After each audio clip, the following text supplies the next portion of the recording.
I'm gonna go ahead and keep it a buck and say that Black Widow was by far the worst Disney Plus show that we've seen. Now, why am I calling it a Disney Plus show? Because the entire movie has the exact same structure and the exact same feel as one of the Disney Plus shows, and it has the exact same outcome of those shows.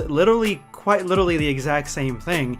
Now, the movie itself, I'm going to go through the pros and then the cons, and then why I believe that it is better as a Disney Plus show, like the way that you think about it. And the pros are Black Widow's great. Scarlett Johansson is probably in the deepest, in psychologically the deepest she has been with the Black Widow character. And I feel like Endgame, Infinity War, she was really good in those movies, specifically Endgame because she was leading the team.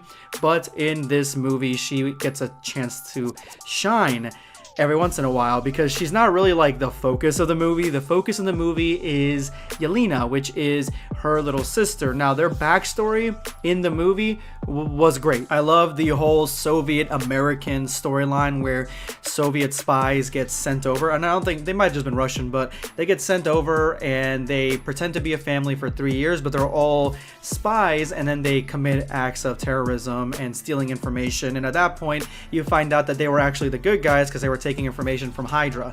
So that's essentially what they were doing. But that was Yelena and Scarlett Johansson, Natasha. That was her childhood. She was there for 3 or 4 years and they got separated, and then of course Scarlett Johansson and Yelena both became widows or Black Widows, and the entire storyline with that was really interesting. With the whole family was really interesting. But when it came to the chemical agent that we don't find out who created, at least it wasn't clear who created it, this gas, it's basically anti-brainwashing gas and it frees the Black Widows.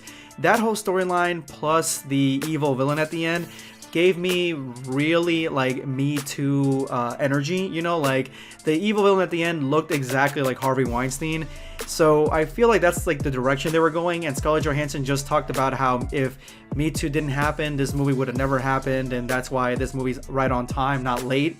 I get that, but at the same time, I wasn't too invested in, like, I didn't really care. At the very end, I didn't really care if this society, the Red Room, this evil society got destroyed. I didn't care that it fell out of the sky. Didn't give a shit about Taskmaster. I guess now I'm going into, like, negative. Didn't give a shit about Taskmaster. And once I found out about him, the whole time I'm, like, thinking, is he going to be, like, revealed in this? Is he going to be like Snake Eyes, where he's not really revealed as a person and we see him, like, in the future? Is he going to be set up as a villain, maybe in Spider-Man? And he is the daughter of the villain who Natasha basically tried to kill using the daughter, but ended up killing the daughter. But I guess she got revived, and now she is like the evil villain's greatest weapon. She can copy everything, and she's like half burned and stuff, like real Darth Vader looking underneath there. But then she gets released at the end of the movie, and I guess she's just out there on her own devices. Like, she's not really like a threat anymore. Again, Yelena to me was probably the best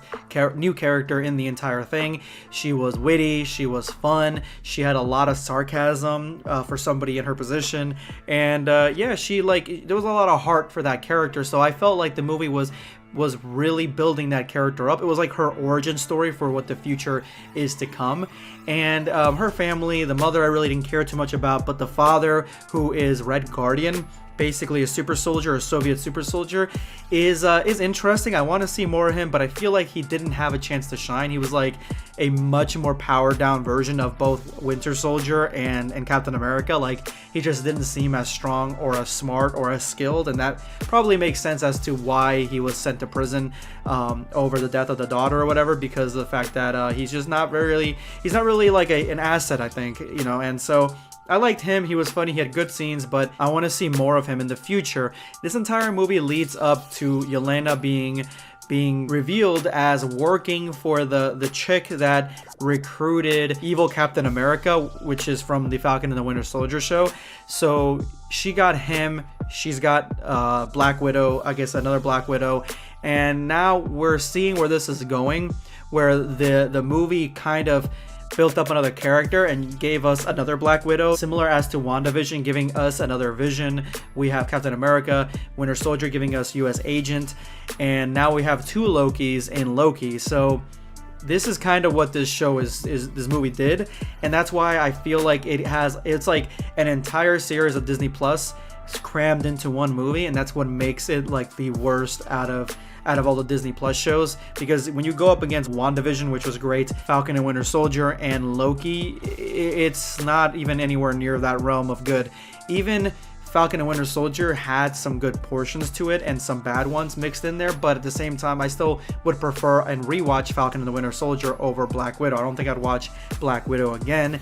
I do like the setup at the end where they set up for Hawkeye, because he's going to get his own show, where Yelena is going to go after Hawkeye for a job and also for revenge, because the villain is kind of pushing the narrative that he killed her, when we all know that she sacrificed herself. But I could see how you would think that Hawkeye was the one that killed her, because both of them went to Vormir and only Hawkeye came back. Again, the movie is perfectly serviceable. It is enjoyable when you first watch it, but I would throw it in the mix with, again, the worst Disney Plus show if it was a Disney Plus show, which it feels like it. But when it comes to the movies themselves, it's like Ant-Man 1,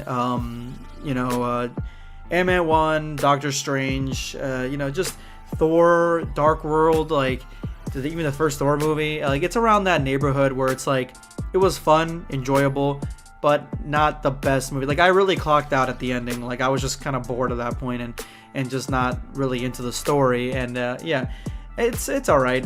So yeah, the movie, again, I would go watch it. Definitely go watch it if you're a Marvel fan, because it'll give you what you want, and it has the links to everything else that you need. And I watch everything Marvel at this point, but again, it's not like the best in my opinion. Let me know in the comments below what you guys thought of this. This is going to be Sunscape signing off. Take care, guys.